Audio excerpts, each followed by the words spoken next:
नमस्कार दोस्तों, आपका स्वागत है मोटर इंपोर्ट चैनल पे। और आज का जो हमारा वीडियो रहने वाला है वो काफी ज्यादा इंपॉर्टेंट टॉपिक के ऊपर वीडियो रहने वाला है। और वो टॉपिक है अपना जिक्सर के सर्विस के ऊपर।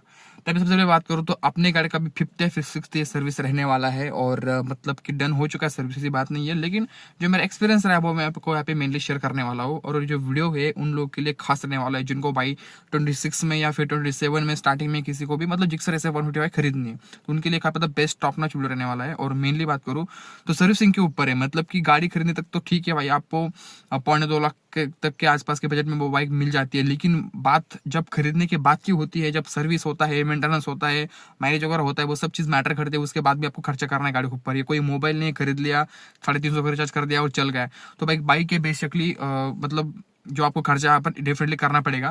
तो मैं मेनली बात करूँ तो मेरे यहाँ पे 5th या फिर 6th यहाँ पे सर्विस रहने वाला है। 5th या फिर 6th क्यों बोल रहा हूँ, बिकॉज इससे पहले मेरा जो प्रीवियस सर्विस था वो मैंने आउटसेट करवाया था, क्योंकि मुझे बाहर जाना था कहीं। और जो सर्विस सेंटर था अपना सुजुकी का, वहाँ पर काफी ज्यादा क्राउड था, तो वहाँ पर मैं अपना नंबर नहीं लगा पाया, वहाँ पर लेट हो गया था ऑलरेडी। और मुझे सर्विस भी करना जरूरी था बिकॉज बाइक ऑलरेडी लेट हो चुकी थी सर्विस के लिए। दैट्स वाई मैंने आउटसाइड उसका सर्विस करा लिया। चलो ये वो अपनी बेसिक बात है, लेकिन मेन बात करें अभी की, तो मैंने अभी का सर्विस जो है ये 5th या फिर 6th रहेगा, लास्ट जो भी रहेगा। तो ये अभी 2 दिन पहले मैंने सर्विस सेंटर पे करवाया अपने सुजुकी के। तो यहाँ पर बात करूँ ओवरऑल अपने ये मेजर सर्विस हुआ है। तो मेजर मतलब बहुत बड़ा सर्विस नहीं है, but compare to previous service यहाँ पर अभी ज्यादा खर्चा है।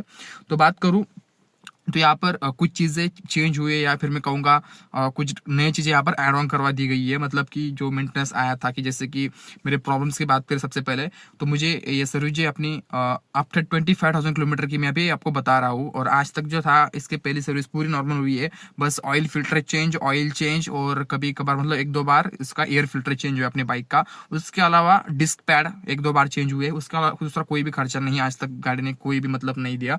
तो ओवरऑल बात करूँ तो आज तक सब कुछ नॉर्मल चल रहा था। लेकिन अभी जो है फाइनली उसका थोड़े बहुत मेजर चीजें जो ऊपर नीचे हो गए, तो वो मुझे करना पड़ेगा। ऑब्वियसली चीज है यार, एक मशीन है, आपको उसको भगाना तो मेंटेनेंस आएगा ही।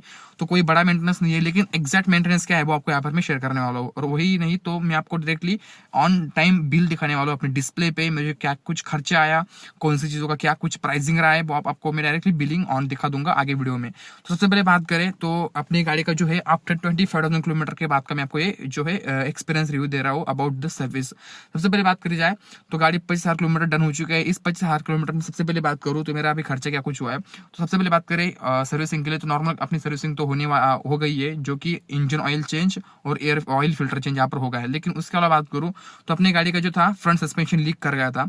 तो सस्पेंशन लीक होने का एक मेजर रीजन ये भी है कि गाड़ी जो है मैंने बहुत सी बार मतलब जो को मैं खुद से नहीं किया, लेकिन गलती से हो जाता है कि हम जब रनिंग पे चलते हैं हाईवेज पे, या फिर कोई भी रास्ता अच्छा दिखे, तो हम लाइक 70-80 की स्पीड पे इजीली चलते, क्योंकि वो बाइक भी उसकी उतनी ताकत है कि बड़े प्यार से आराम से चलती 70-80 की स्पीड पे। तो मैं और मेरे दोस्त घूमने के लिए जाते हैं ऑब्वियसली बाहर। तो मेरा वेट अप्रॉक्स 75 kg के आसपास तक का है, और मेरे दोस्त का वेट भी 80 kg के आसपास का है। तो यहाँ पर अप्रॉक्स 1.5 क्विंटल के आसपास का जो वेट हम कैरी करके चलते हैं। तो मतलब की गाड़ी जो है अपनी मेनली देखा जाए तो फेयरिंग बाइक है, उसका स्पीड सीट है, बहुत ऊपर जो सीट है, तो यहाँ पर वो इतना प्रैक्टिकल नहीं है पिलन सीट, लेकिन फिर भी हम जाते तो कोई दिक्कत की बात नहीं है। लेकिन होता क्या है, अंधेरे में हम जब निकलते हैं, सुबह के मॉर्निंग टाइम निकलते हैं 5-5:30 बजे, हमारा टारगेट जल्दी निकलने का रहता है। लेकिन इसमें होता क्या है, अंधेरों में लाइट का जो थोड़ी अच्छी तरह फोकस वगैरह सब कुछ ठीक गाड़ी को, लेकिन हम गप्पे गप्पे मारते चलते हैं भाई, ऐसा हो गया वैसा हो गया, जो हमारा जो गोसिप चालू रहता है एक दूसरे के साथ। गाड़ी का स्पीड ऑलमोस्ट 70, 75, 80 तक टच हो जाता है, वो पता भी नहीं चलता है। गाड़ी मतलब आराम से चलती है, तो कुछ लगता नहीं है। तो बहुत सी बार ऐसा क्या हुआ है ना कि अचानक से कोई सडनली गड्ढा आ जाता है, वो गाड़ी उसमें से गुजर जाती है। और आप मान लो गाड़ी का इतना वेट और ऊपर से इतना हेवी लोड गाड़ी के ऊपर, तो इम्पैक्ट ऑब्वियसली सस्पेंशन के ऊपर पड़ता है। और ये भी जो एक चीज मैंने आपको बताई, गड्ढे में से गाड़ी गुजरना इतना सारा वेट लेके विद दिस स्पीड, तो एक बार नहीं कम से कम 15 से 20 बार हुआ है इस 25,000 किलोमीटर के रनिंग में, आपको बता रहा हूँ। तो 15 से 20 बार ये गाड़ी ऐसी कूदी हुई है, मतलब इतना सारा लोड और इतनी सारी स्पीड, और अच्छा खासा गड्ढा, बड़े गड्ढे की बात कर रहा हूँ, नॉर्मल गड्ढे की बात मैं नहीं कर रहा हूँ। तो इतनी वेट पे जब गाड़ी निकलेंगी, तो ऑब्वियसली वहां पर जो सस्पेंशन पे बहुत ज्यादा जोर पड़ता है। और वो चीज होना कोई मामूली मतलब फिक्स है भाई, आपका सस्पेंशन लीक होना ही फिक्स होने वाला है। लेकिन फिर भी 15 से 20 बार होने के बाद ये लगातार चीजें कहीं मतलब अब जाके वो सस्पेंशन लीक हुआ है। तो मैं कोई बड़ी दिक्कत आपको बता नहीं रहा हूँ, मैं सेटिस्फाइड हूँ। इतना कुछ बेचारे ने कोई भी मेरे को प्रॉब्लम ऐसा नहीं दिया कि भाई हर बार वही चीज, ऐसा नहीं है, फर्स्ट टाइम उसका सस्पेंशन लीक हुआ है। तो वो एक चीज अपनी हो गई। फिर दूसरी बात करें तो फ्रंट डिस्क पैड से थोड़ी सी आवाज आ रही है, जस्ट लाइक मैंने अगर ब्रेकिंग करी ना, तो सस्पेंशन जब नीचे जाके फिर से वापस आते ना, तो वापस आते समय वहां पर थोड़ी सी क्रैकिंग नहीं, जो जस्ट लाइक कुछ घिस रहा है ऐसा, वो जो है मतलब नॉइस जो है नोटिस होता है वहां पर, तो वो आ रहा है मेरे को। तो उसका मैंने जब दिखाया उन्होंने, तो उन्होंने बताया डिस्क पैड तो अभी सही है, लेकिन अगर आप बदलवाना चाहते हो तो बदलवा सकते हो, लेकिन वैसे देखा जाए तो ये और 3-4 किलोमीटर बड़े आराम से जा सकते हो, उन्होंने बोल दिया डायरेक्टली। तो मैंने भी सोचा चलो ठीक है कोई बात नहीं, लेकिन उन्होंने कहा कि जरूरत होती तो हम बता दें, और मैं भी बाइक ब्रेकिंग के साथ कोई कॉम्प्रोमाइज नहीं करना चाहता, बिकॉज बाइक ब्रेकिंग का बता इंपॉर्टेंट थिंग है, पैसे चले जाते हैं, लेकिन बाइक अगर टाइम पे रुके नहीं तो फिर क्या कुछ हो सकता है, वो आपकी अच्छी तरह पता है। तो बाइक ब्रेकिंग के साथ कोई कॉम्प्रोमाइज नहीं, लेकिन फिर उन्होंने बोल दिया कि चीज जरूरत नहीं है, लेकिन आपको अगर ये जो नॉइस से इरिटेट करने लग जाए तो आप आ सकते हो, चेंज करा लो, जो पर्सनली अपना खर्चा होगा। लेकिन उसके अलावा दूसरी बात करूँ, सस्पेंशन के अलावा अपना ये जो ब्रेक नॉइस हो गया छोटी सी बात, लेकिन सस्पेंशन एक मेन चीज थी। दूसरी जो मेन चीज है वो इसका चेन स्प्रॉकेट।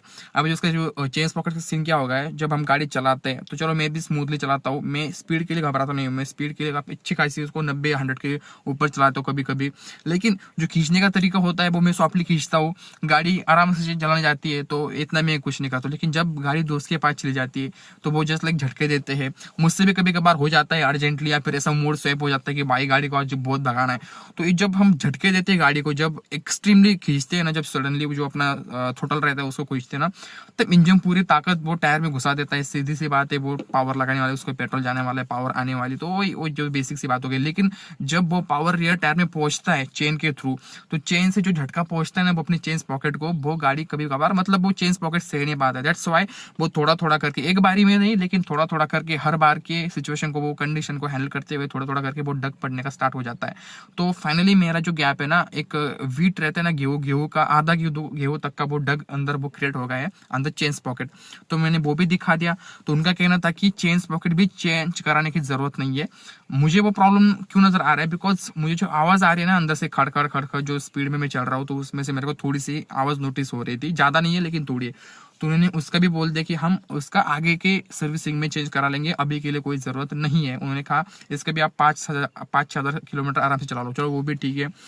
तो उसके अलावा बात करूँ तो बाकी उसका कौन चेंज हुआ है फ्रंट का, मतलब जो हैंडलिंग रहता है तो वो मेरे को भारी फील हो रहा था, तो वो एक चेंज होगा उसका, क्योंकि उसमें उन्होंने बोला था हम एक बार उसको खोल के देखेंगे, फिर ग्रीसिंग वगैरह करके अगर उसका सॉल्व होता है तो हम करके देखेंगे, अदरवाइज नहीं होता तो पूरा का पूरा कौन चेंज करना पड़ेगा, अगर पूरा वो खत्म है तो। उन्होंने वो खोला तो पता चला कि कौन ही चेंज करना पड़ेगा, पूरा सिस्टम खत्म है, मतलब जो अंदर की बेयरिंग्स वगैरह रहती है पूरे खत्म है, पूरे घिस चुके, तो वो कोई मतलब नहीं उनको ग्रीसिंग करने को उन्होंने बोल दिया। तो मैंने बोल दिया ठीक है आप कौन वगैरह नया डाल दो, तो वो सब हो गया। और फाइनल जो बिल है वो आपको मैं अपनी स्क्रीन पे ऑन टाइम दिखा रहा हूँ, जो भी उसका हुआ है खर्चा वगैरह, जो ऑयलिंग लगा, सिंथेटिक ऑयल लगा, लेबर चार्जेस लगा, जो भी चीजें आप अपने स्क्रीन पे देख सकते हो ऑन टाइम। तो इतना कुछ खर्चा हुआ है। फ्रंट में जो है फोक्स के जो ऑयल थे वो चेंज हो गया, अपने मेन इंजन ऑयल चेंज हो गया, ऑयल फिल्टर चेंज हो गया, फिर बाद में वो मेन जो कोन था वो थोड़ा महंगा आता था, वो पूरा मतलब नया डाल दिया उन्होंने, बेरिंग्स वगैरह जो भी आता है उसका, और लेबर चार्जेस उन्होंने जो लिए वो आप अपने स्क्रीन पे देख ही सकते हो अपने बिल के ऊपर। तो अपना जो टोटल बिल आया है फाइनली वो आया है 3,395 रुपीज समथिंग, ऐसा कुछ पे बिल आया है। तो आप देख सकते हो अपने यहाँ पे पूरा बिल आया है, तो 3,500 के आसपास ये बिल चला गया है। तो और बात करूँ तो ये कोई बड़ा खर्चा तो मुझे अभी तक तो मतलब नहीं लगा, आई एम सेटिस्फाइड। लेकिन फिर भी इसमें अगर चेन स्प्रॉकेट चेंज हो जाता तो यहाँ पर चेन स्प्रॉकेट का भी खर्चा अप्रोक्स 1800 से लेकर 2000 तक का है, तो आप उसको भी उसमें ऐड करा देते हो तो अप्रोक्स से 5,000 तक का खर्चा पूरा चला जाता है। मतलब ये 3400 और 18 से डाल लो तो 1500 भी पकड़ते हो, तो नॉर्मली 1600 तक भी पकड़ते हो, 1600 में नहीं आता है वो, 1800-2000 रुपये उन्होंने बताया। तो 5,000 तक का सर्विस फिक्स था इसका, फिर भी मैंने वो चीज नहीं कराई। फिर भी इसमें डिस्क पैड मैंने चेंज नहीं कराए, डिस्क पैड भी आ जाते तो उसमें भी मतलब 300-400 रुपए और ऐड ऑन हो जाते। तो हर बात करूं तो 5,000 से लेकर 5,500 तक का आपका सर्विस होने वाला है अप्रोक्स, जब आप 25,000 किलोमीटर के आसपास जाओगे तब इसमें ये नहीं कि फिक्स कि आपका सस्पेंशन लीक ही होगा या फिर नहीं होगा, या फिर जैसे मेरा फ्रंट का लीक कर गया आपके सस्पेंशन में, क्या पता फ्यूचर में रियर में प्रॉब्लम आ जाए। तो छोटी मोटी ऐसा नहीं, मैं आपको निगेटिव चीज नहीं शेयर कर रहा हूँ, बट एक इंपॉर्टेंट थिंग आपको शेयर कर रहा हूँ कि मशीन से आप जिसको वैसे चलाओगे वैसा वो हो सकता है। बाकी कभी कभी होता है ऐसा कि मैन्युफैक्चरिंग डिफॉल्ट होता है, अगर आप प्यार से भी चलाओ तो उसका जो होना है वो हो ही जाता है, वो चीज की बात नहीं है।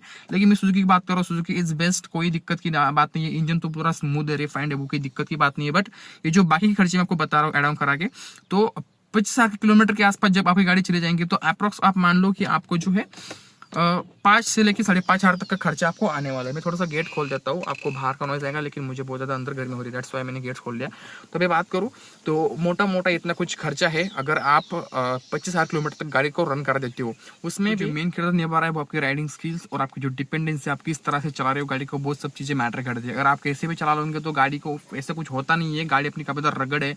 और ऑब्वियसली सुजुकी यार ऐसा कोई वैसा ब्रांड नहीं है जो हल्के पार्ट्स प्रोवाइड कराता हो। मेरा जो एक्सपीरियंस रहा आज तक का तो काफ़ी ज़्यादा बेस्ट रहा है, कोई भी चीज़ से कोई मेरे को कोई दिक्कत नहीं है। और ये जो दिक्कतें आई मैंने आपको बता दिया कि अप्रॉक्स 3400 रुपये खर्चा आ गया। फिर चेंज पॉकेट अगर हम उसमें जोड़ देते तो 5,000 से लेके 5200 रुपये तक का खर्चा आ जाएगा। और उसके अलावा बात करूँ तो वन मोर थिंग ऐसी भी है कि आपको जो टायर्स है वो भी चेंज कराने पड़ेंगे।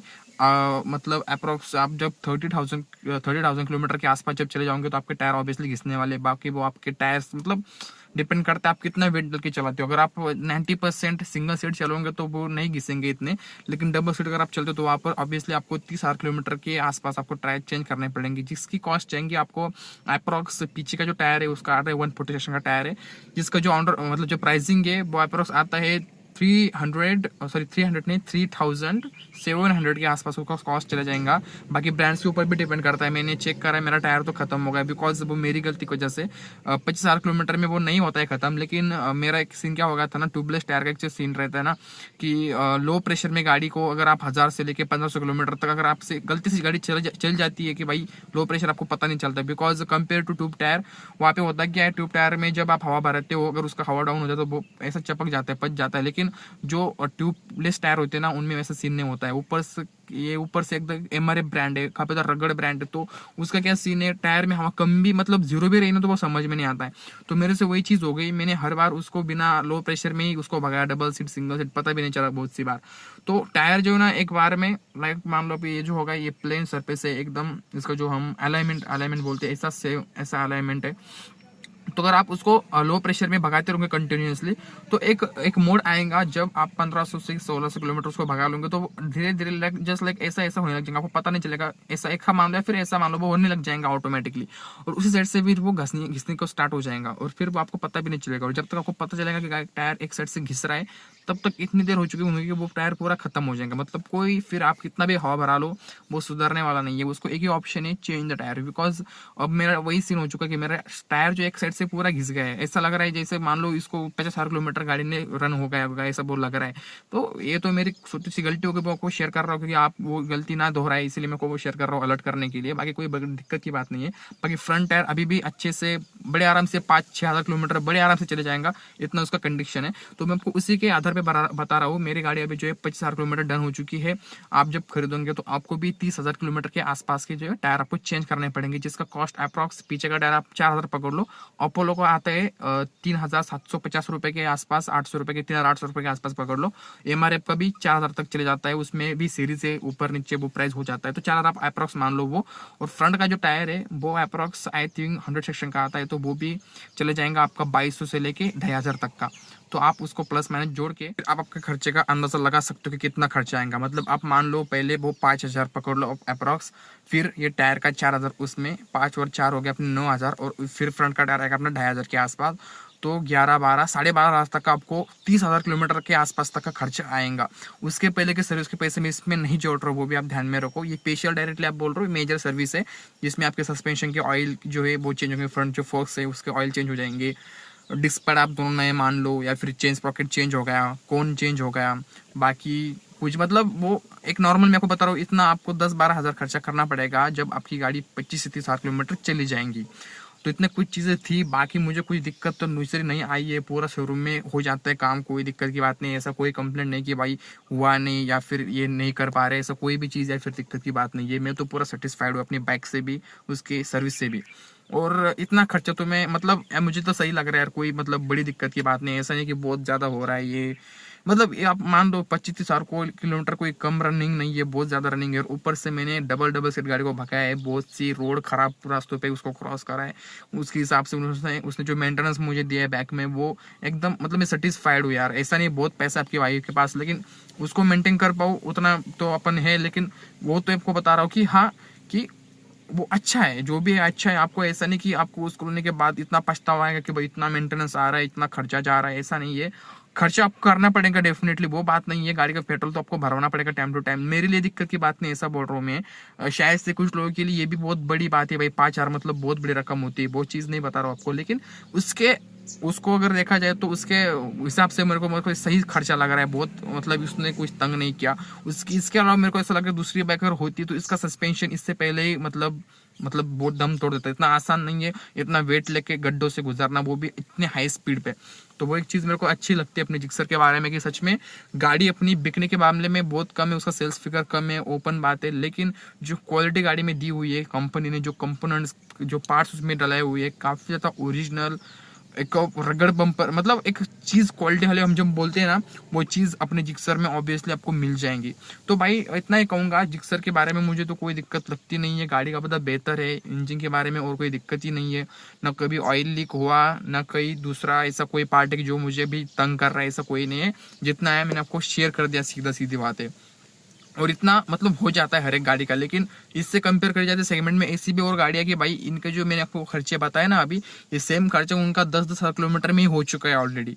तो ये भी कुछ चीज़ें होती है, बाकी होने को मशीन है, कुछ भी हो सकता है, वो चीज़ अलग है। लेकिन मेरी गाड़ी में तो आज तक मेरे को इतना खर्चा दिया, मैंने आपको इतना बता रहा हूँ। बाकी आपको वीडियो अच्छा लगा है तो यार please don't forget for like and subscribe. अपने आज वीडियो में बस इतना ही। आपके कुछ भी क्वेश्चंस रहेंगे, कुछ भी कंफ्यूजन आपको अभी भी लग रहा है, तो भाई आपके भाई ने कमेंट बॉक्स ओपन रखा है, वहाँ पर आप मुझे क्वेश्चन पूछ लीजिएगा, वहाँ पर मैं आपको आंसर बैक कर दूंगा।